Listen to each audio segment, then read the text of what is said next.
notre pays. Nous avons un groupe de gens aujourd'hui au pouvoir qui veulent prendre tout un peuple en otage. Et face à cela, nous n'avons pas hésité de venir répondre à cet appel des sections nationales. Et notre manière de voir les choses, nous considérons qu'aujourd'hui, il y a un coup d'État qui va se faire dans notre pays.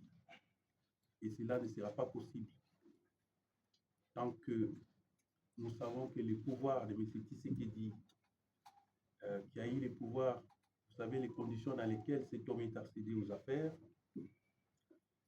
et la manière dont le pouvoir lui a été offert sur un plateau pendant les élections de 2018, parce qu'en 2018, Tshisekedi n'a pas gagné les élections. On lui a facilité les choses. Kabila lui a offert les pouvoirs, et ça, tout le monde le sait. Nous avons toléré cela. Et nous sommes rentrés en 2023. Tshisekedi s'est permis une fois de plus de nous offrir des élections chaotiques, jamais vécues dans notre pays.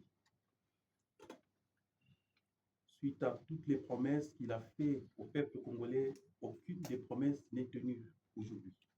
Et nous voyons qu'aujourd'hui, avec les groupes de malfaiteurs qui l'entourent au pouvoir, ils se sont lancés dans la malversation financière. Et aujourd'hui, c'est plus l'intérêt individuel qui est privilégié que l'intérêt collectif.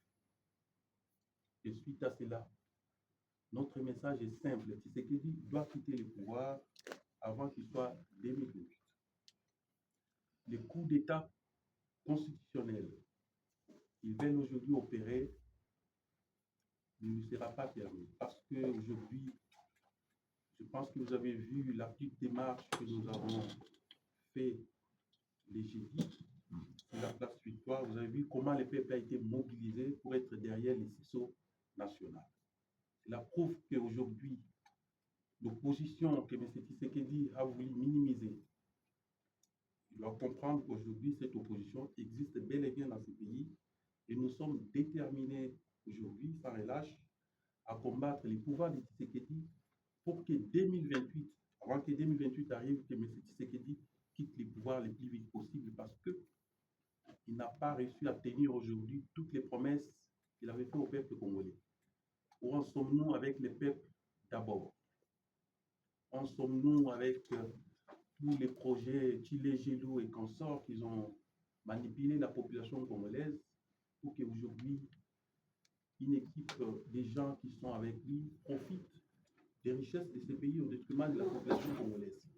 Pour cela, nous disons non, cela ne sera pas possible.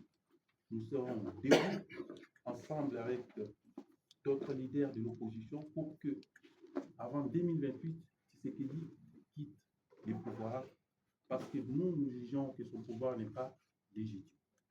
S'il y a des gens aujourd'hui qui reconnaissent ce pouvoir, pour nous, nous pensons que ce pouvoir n'est pas légitime. Il est temps aujourd'hui que Tshisekedi comprenne que le peuple congolais est derrière ces sections nationales et nous serons là pour mobiliser notre peuple à tout moment afin que le peuple comprenne que nous avons affaire à un pouvoir de malfaiteurs. Et l'arcisme qui est organisé aujourd'hui à la tête du pays. Nous sommes à un régime, face à un régime d'y laisser aller. Rien que de voir la manière dont la ville est gérée, on comprendrait que rien de bon ne se passe. Alors, le reste d'années qui reste pour Tshisekedi, nous n'espérons pas que le peuple congolais pourra trouver des satisfactions, pourra trouver des solutions à ces grandes aspirations. Parce que ces aspirations sont connues. Il était normal que la question la plus importante, c'était celle de répondre au bien-être du peuple congolais. Est-ce que les Congolais aujourd'hui vivent normalement? La réponse à cette question, je pense, est non. Vous voyez comment la précarité, la misère barricade dans notre pays. Les Congolais ne vivent pas bien. La situation économique n'est pas bien. La gratuité de l'enseignement qu'ils ont prôné, qu'ils ont chanté à la longueur de la journée, rien ne s'est fait. Aujourd'hui, il y a des enfants qui n'ont pas l'école. Les enseignants ne sont pas payés.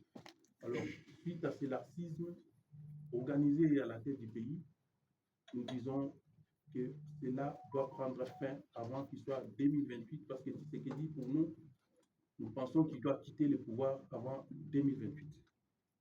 Nous estimons que les sections nationales appellent bien sûr d'autres leaders politiques, les députés et les sénateurs, ceux qui n'ont pas encore répondu, à venir répondre le plus vite possible parce que le pays est en danger. Et ça ne sera pas possible pour que ces groupes d'aventuriers au pouvoir continuent à peser sur notre peuple et continuent à prendre notre peuple en otage.